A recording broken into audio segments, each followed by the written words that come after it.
The idea of risk management is relatively widespread. Virtually any product or process has some type of risk associated with it. But within the quality community, the risk can be viewed differently. According to risk management expert Carol Fox, there are three main ways organizations think about risk. They think about risk management as a department, a function that oversees risk management activities for an organization. Other people think about risk management as a process, that process that organizations go through to assess, identify, analyze, choose different risk responses and strategies, and then monitoring the effectiveness of those decisions as risk management. The other thought is that risk management is a discipline or a profession. How exactly an organization implements and structures its risk management function depends largely on its needs. All gets back to what are the objectives of the organization.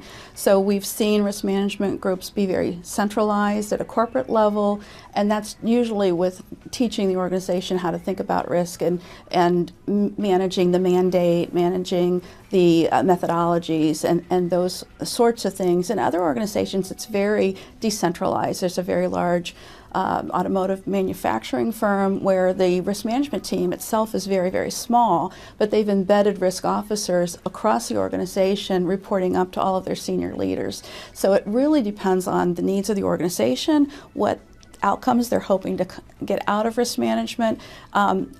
It's very adaptable. No matter how you look at it, the fact is risk management can't be contained to one department, process, or team.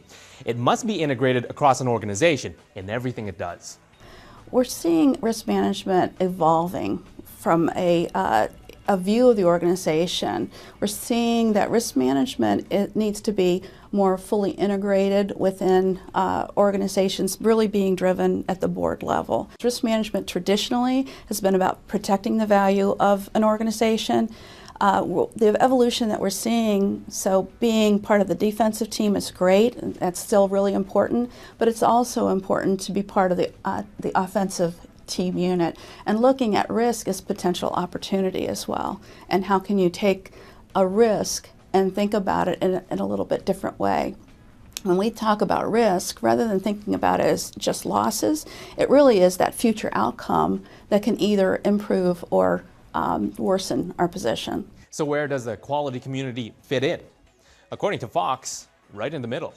As far as quality professionals becoming engaged in risk management activities within their organizations, I think they can be great team members. There's, I think, probably a highly underutilized resource for organizations in that a lot of the methods and methodologies that quality professionals use are very complementary to the methods that risk managers use.